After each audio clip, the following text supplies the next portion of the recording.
ನಂಗೆ ಅದು ಅರ್ಥನೇ ಆಗೋದು. ಕೊಟ್ಟಪ್ಪ ಮರಡಿ ಅಂತೇಳಿ ಕಾನೂನು ವಿದ್ಯಾರ್ಥಿ. ಮಹೇಶ್ ತಿಮ್ಮಾರೆಡ್ಡಿ ಅನ್ನೋರು ಸೌಜನ್ಯ ಪರವಾಗಿ ದನಿ ಎತ್ತಿದ್ದಾರೆ ಕಳೆದ ಹಲವು ವರ್ಷಗಳಿಂದ. ಅವರ ಅಕೌಂಟ್ಗೆ ಲಕ್ಷಗಟ್ಟಲೆ ಕೋಟಿಗಟ್ಟಲೆ ಹಣ ಬರ್ತಾ ಇದೆ ಅಂತ ಹೇಳ್ತೀರಾ. ಜೊತೆಗೆ ಮಹೇಶ್ ತಿಮ್ಮಾರೆಡ್ಡಿ ಆದ ತಕ್ಷಣ ಗಿರೀಶ್ ಮಠಣ್ಣ ಅವರು ಹೋರಾಟ ಅವ್ರು ಮಾಡ್ತಾರೆ. ಅವರು ಧರ್ಮಸ್ಥಳದ ಧರ್ಮಾಧಿಕಾರಿ ಮಂಜುನಾಥ್ ಅವ್ರನ್ನ ಕೆಳಗಿಳಿಸಬೇಕು ಅನ್ನುವಂಥ ದುರುದ್ದೇಶದಿಂದ ಈ ಕೆಲಸಕ್ಕೆ ಅಂದರೆ ಆ ಸೌಜನ್ಯ ಪರವಾಗಿ ನಾವು ಹೋರಾಟ ಮಾಡ್ತೀವಿ ಅಂತ ಹೇಳ್ತಿರ್ತಾರೆ ಅಂತ ನೀವು ಹೇಳ್ತೀರಾ. ಜೊತೆಗೆ MD ಸಮೀರ್ ಅವರು ವಿಡಿಯೋಗಳನ್ನು ಮಾಡಿ ಆ ಸೌಜನ್ಯ ಪರವಾಗಿ ಏನಾದರೂ ಧ್ವನಿ ಎತ್ತ ಸಂದರ್ಭಗಳಲ್ಲಿ ನೀವು ಬಣ್ಣ ಬಣ್ಣದ ವಿಡಿಯೋಗಳನ್ನು ಮಾಡ್ತೀರಾ, ಕಟ್ಟುಕತೆಗಳನ್ನು ಹೇಳ್ತೀರಾ, ಮೂಲಕ ನಿಮ್ಮ ಬೆಟ್ಟಿಂಗ್ ಏನಾದರೂ ಇನ್ಫ್ಲುಯೆನ್ಸ್ ಮಾಡ್ಕೊಳ್ಳೋಕೆ, ದುಡ್ಡು ಮಾಡ್ಕೊಳ್ಳೋಕೆ ಈ ಥರದ ಕೆಲಸಗಳ ಕೈ ಹಾಕ್ತಿದ್ದಾರೆ ಅಂಥೇಳಿ ಈ ಯಾರು ಸೌಜನ್ಯ ಪರವಾಗಿಕ್ಕಿಂತ ಸೌಜನ್ಯ ಪರವಾಗಿ ಇದ್ದಿದ್ದೀವಿ, ಆದರೆ ಧರ್ಮಸ್ಥಳದ ಧರ್ಮಾಧಿಕಾರನ ನಾವು ರಕ್ಷಣೆ ಮಾಡ್ಕೊಳ್ಳುತ್ತೀವಿ ಅಂತ ಹೇಳ್ಕೊಂತ ಯಾರು ಈ ವ್ಯಕ್ತಿಗಳನ್ನು ಅಪಮಾನ ಮಾಡ್ತೀವಿ, ಅಪಮಾನ ಅಂತ ನಾನು ಕರೆಯಲ್ಲ, ಬಟ್ ಅವ್ರ ವಿರುದ್ಧವಾಗಿ ನೀವಿದ್ದೀರೋ, ನೀವು ಏನಾದರೂ ಧರ್ಮಸ್ಥಳದ ಧರ್ಮಾಧಿಕಾರಿಗೆ ಅಪಮಾನ ಆಗ್ತಿದೆ ಅಂತ ಸಂದರ್ಭಗಳಲ್ಲಿ ನೀವು ಇವ್ರ ವಿರುದ್ಧ ಯಾಕೆ ಕೇಸ್ಗಳನ್ನು ದಾಖಲೆ ಮಾಡೋದಾಗಲಿ, ಇವ್ರ ವಿರುದ್ಧ ನೀವು ಯಾಕೆ ಕ್ರಮಗಳನ್ನು ಜಾಸ್ತಿ ತಗೊಳ್ತಿಲ್ಲ? ಅವರು AI ಮುಖಾಂತರ ಹೇಳ್ತಿದ್ದಾರೆ, ನೀವು ಅದಕ್ಕೆ ಸಮರ್ಥವಾದಂತಹ ಉತ್ತರವನ್ನು ಕೊಡೋಕೆ ನಿಮ್ಮ ಕೈಲಿ ಯಾಕೆ ಆಗ್ತಿಲ್ಲ? ಜನಸಾಮಾನ್ಯರು ಎಲ್ಲರೂ ಏನು ಮಾಡ್ತೀರಾ, ಕಥೆಗಳನ್ನು ನಂಬ್ತಿದ್ದಾರೆ. ಪಾಯಿಂಟ್ ಅರ್ಥ ಆಯ್ತು. ಇವ್ರ ಮೇಲೆ ಯಾಕೆ ನೀವು ಕಾನೂನು ಪ್ರಕಾರವಾದ ಕ್ರಮ ತಗೊಳ್ಳೋದಿಲ್ಲ ಅಂತ. ಅದು ನಾವು ಸಾಮಾಜಿಕವಾಗಿ ಇದನ್ನು ಪ್ರಶ್ನೆ ಮಾಡ್ತಾ ಇದ್ದೀವಿ. ಈಗ ಮಾನನಷ್ಟ ಮೊಕದ್ದಮೆ ಹೆಚ್ಚು ಕಮ್ಮಿ ಒಂದು 100 ಕೋಟಿಗೆ ಮೇಲೂ ಮಾಡಿದ್ದಾರೆ. ಕೋರ್ಟಿಂದ ಕೂಡ ಆದೇಶ ಬಂದರೂ ಕೂಡ ನಮ್ಮ ರಾಜ್ಯದಲ್ಲಿ ಪೊಲೀಸರು ಅವರ ವಿರುದ್ಧ ಕ್ರಮವನ್ನು ತಗೊಳ್ತಾ ಇಲ್ಲ. ಈಗ ಅವರು ಭಾಷಣ ಮಾಡೋಕ್ಕಿಲ್ಲ ಅಂತೇಳಿ ಕೋರ್ಟ್ ಆದೇಶ ಇದ್ದರೂ ಕೂಡ ಕೋರ್ಟ್ ಆದೇಶವನ್ನು ಇಲ್ಲಿ ಪಾಲನೆ ಮಾಡ್ತಾ ಇಲ್ಲ. ಇದು ಯಾಕಂತ ನನಗೂ ಗೊತ್ತಾಗ್ತಾ ಇಲ್ಲ. ಅವ್ರ ಮೇಲೆ 10 ಕೋಟಿ 5 ಕೋಟಿ 3 ಕೋಟಿ ಈ ಥರದ ಒಂದು 50-60 ಸಂಸ್ಥೆಗಳಿಂದ, ಧರ್ಮಸ್ಥಳಕ್ಕೆ ಸಂಬಂಧಪಟ್ಟ ಸಂಸ್ಥೆಗಳಿಂದಲೂ ಕೂಡ ಮಾನನಷ್ಟ ಮೊಕದ್ದಮೆಗಳನ್ನು ದಾಖಲು ಮಾಡಿದರು. ಇವ್ರಿಗೆ ಧರ್ಮಸ್ಥಳದವ್ರ ಬಗ್ಗೆ ಏನೋ ತೀರ್ಪು ಬಂದರೆ ಇವರು ಅದು ವಿಜಯೋತ್ಸವ ಅನ್ನೋ ರೀತಿಯಲ್ಲಿ ಮಾಡ್ತಾರೆ. ಅವ್ರದ್ದು ಏನೋ ಕ್ಯಾನ್ಸಲ್ ಆಯಿತು ಹಂಗೆ ಹಿಂಗೆ ಅಂತೇಳಿ. ಇವ್ರ ಮೇಲೆ ಪೊಲೀಸ್ ಕ್ರಮ ತಗೊಳ್ಬೇಕಿದ್ರು ಕೂಡ ತಗೊಳ್ತಾ ಇಲ್ಲ. ಅದು ಯಾಕಂತ ನನಗೂ ಅರ್ಥ ಆಗ್ತಾ ಇಲ್ಲ. ಅಂದರೆ ಕಾನೂನು ಪ್ರಕಾರದ ಹೋರಾಟ ಆಗ್ತಾ ಇದೆ.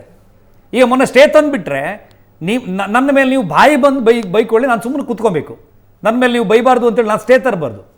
ಸ್ಟೇ ತಂದರೆ ಎಲ್ಲರೂ ಬಾಯಿ ಮುಚ್ಚೋ ಕೆಲಸ ಮಾಡ್ತಾರೆ ಅಂತ ಹೇಳ್ತಾರೆ. ಹೋರಾಟಗಾರರಿಗೆ ಬಹಿರಂಗವಾಗಿ ವೇದಿಕೆ ಮಾಡೋಣ, ಬನ್ನಿ, ನೇರವಾಗಿ ಜನರ ಮುಂದೆ ನಾವು ಮಾತಾಡೋಣ, ನಿಮ್ಮ ಹತ್ರ ಎವಿಡೆನ್ಸ್ ಕೊಡಿ.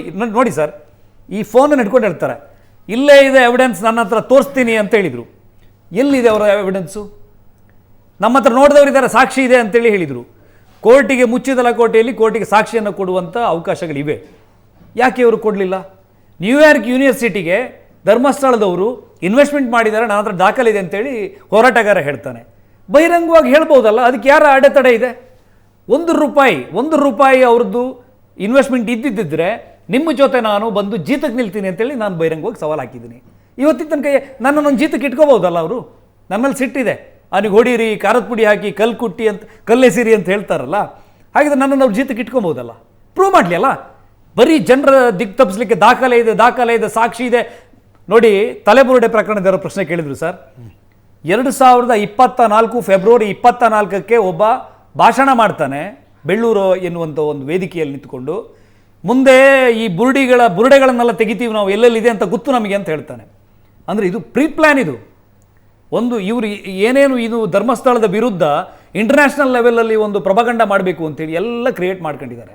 ಅಲ್ ಜಜೀರಾದವರು ಇವತ್ತು ನ್ಯೂಸ್ ಮಾಡ್ತಾ ಇದ್ದಾರೆ ಇದ್ರ ಬಗ್ಗೆ. ಬೇರೆ ಬೇರೆ ಯಾವುದು ಸ್ಟೇಟ್ ಲೆವೆಲ್, ನ್ಯಾಷನಲ್ ಲೆವೆಲ್ ಮೀಡಿಯಾದವ್ರು ಬಂದು ನ್ಯೂಸ್ ಮಾಡ್ತಾ ಇದ್ದಾರೆ. ಅವರ ಉದ್ದೇಶ ಧರ್ಮಸ್ಥಳದ ಮೇಲೆ ಇರುವಂಥ ಗೌರವ ಭಕ್ತಿಯನ್ನು ಒಡಿಬೇಕು, ದೇವಸ್ಥಾನವನ್ನು ಒಡಿರಿ ಅಂತೇಳಿ ಹೆಂಗೆ ಹೇಳಿದಾರೋ, ಈಗ ದೇವಸ್ಥಾನವನ್ನು ಒಡಿಲಿಕ್ಕೆ ಏನೇನು ಮಾಡಬೇಕು ಅದನ್ನೆಲ್ಲ ಮಾಡ್ತಾ ಇದ್ದಾರೆ ಅವರು. ಹಾಗಾದರೆ ಧರ್ಮಸ್ಥಳದ ಧರ್ಮಾಧಿಕಾರಿಗಳು ಆದಂತಹ ವೀರೇಂದ್ರ ಹೆಗಡೆ ಅವರು ಕೇವಲ ಯಾವುದೋ ಖಾಸಗಿ ಕಾರ್ಯಕ್ರಮಗಳು ಹೋಗಿ ಅದರ ಕುರಿತು ಅಥವಾ ಯಾವುದೋ ತಮ್ಮ ಧರ್ಮಸ್ಥಳದ ಕಾರ್ಯಕ್ರಮಗಳಲ್ಲಿ ಅದ್ರ ಕುರಿತು ಉತ್ತರ ಕೊಡುವ ಬದಲು ಒಂದು ಪ್ರೆಸ್ ಮೀಟ್ ಕರೀಲಿ. ಪ್ರೆಸ್ ಮೀಟ್ ಕರೆದು ಇವ್ರಿಗೆ ಮಾಡುವಂಥ ಆರೋಪಗಳಿಗೆಲ್ಲ ತಕ್ಕ ಉತ್ತರ ಕೊಟ್ಟರೆ ಧರ್ಮಸ್ಥಳದ ಮಂಜುನಾಥ್ಗೆ ನಂಬುವಂಥ ಯಾರು ಭಕ್ತರಿರ್ತಾರೋ ಆ ಭಕ್ತರಿಗೂ ಒಂದು ಧೈರ್ಯ ಬರುತ್ತೆ. ಜೊತೆಗೆ ಯಾರು ಸೌಜನ್ಯ ಪರವಾಗಿ ಹೋರಾಟ ಮಾಡ್ತಿದೀವಿ ಅಂತ ಹೆಸರು ಹೇಳ್ಕೊಂಡು ಈ ಎಲ್ಲ ಕೆಲಸ ಧರ್ಮಸ್ಥಳ ಮಂಜುನಾಥ ಸ್ವಾಮಿಗೆ ಕಪ್ಪು ಮಸಿ ಬೆಳೆಯುವಂಥ ಕೆಲಸ ಮಾಡ್ತಾ ಇದ್ದಾರೋ ಅವರಿಗೆ ಒಂದು ತಕ್ಕವಾದಂಥ ಉತ್ತರ ಕೊಟ್ಟಂಗೆ ಆಗುತ್ತೆ. ಜೊತೆಗೆ ಭಕ್ತರ ನಂಬಿಕೆಯನ್ನು ಉಳಿಸ್ಕೊಂಡು ಧರ್ಮಾಧಿಕಾರಿ ಮಾಡ್ದಂಗೆ ಆಗುತ್ತಲ್ವಾ. ಸುವರ್ಣ ಚಾನಲ್ ಸುದ್ದಿವಾಹಿನಿ ಇದನ್ನ ಬಹಳ ವಿಸ್ತಾರವಾಗಿ ಜನರ ಮುಂದೆ ನಿರಂತರವಾಗಿ ಇಟ್ಟಿದೆ. ಧರ್ಮಾಧಿಕಾರಿಗಳೇ ಖುದ್ದಾಗಿ ಡಾಕ್ಯುಮೆಂಟನ್ನು ಶೋ ಮಾಡಿದ್ದಾರೆ. ಮತ್ತು ಧರ್ಮಾಧಿಕಾರಿಗಳ ಯಾವುದೇ ರೀತಿಯ ತನಿಖೆಗೂ ಕೂಡ ನಾವು ಸಹಕಾರ ಮಾಡ್ತೀವಿ ಅಂತ ಹೇಳಿದ್ದಾರೆ. ಒಂದು ದಿನ ಬೆಳಗಾದ್ರೆ ಬಂದು ಅವರು ಸ್ಟೇಟ್ಮೆಂಟ್ ಕೊಡೋಕೆ ಅವರೇನು ಪೊಲಿಟಿಷಿಯನ್ ಅಲ್ಲ. ಧರ್ಮಸ್ಥಳಕ್ಕೆ ಸಂಬಂಧಪಟ್ಟಂಥ ಏನು ಮಾಧ್ಯಮ ವಕ್ತಾರರು ಇತ್ತೀಚೆಗೆ ಕೂಡ SIT ತನಿಖೆಯನ್ನು ಕೂಡ ಸ್ವಾಗತಿಸಿದ್ದಾರೆ. ಇದು ಒಳ್ಳೆಯದು, ಸತ್ಯ ಏನು ಅಂತೇಳಿ ಜನರಿಗೆ ತಿಳಿಸ್ಬೇಕು, ಇದನ್ನು ಭಾಳ ಪಾರದರ್ಶಕವಾಗಿ ತನಿಖೆ ಮಾಡಬೇಕು ಅಂತ ಹೇಳಿದ್ದಾರೆ. ಇನ್ನೇನು ಮಾಡೋಕ್ಕೆ ಸಾಧ್ಯ? ಅವ್ರಿಗೆ ಮಾಡೋಕ್ಕೆ ತುಂಬ ಕೆಲಸ ಇದೆ. ಹೋರಾಟಗಾರರಿಗೆ ಮಾಡೋಕ್ಕಿರೋದು ಇದೊಂದೇ.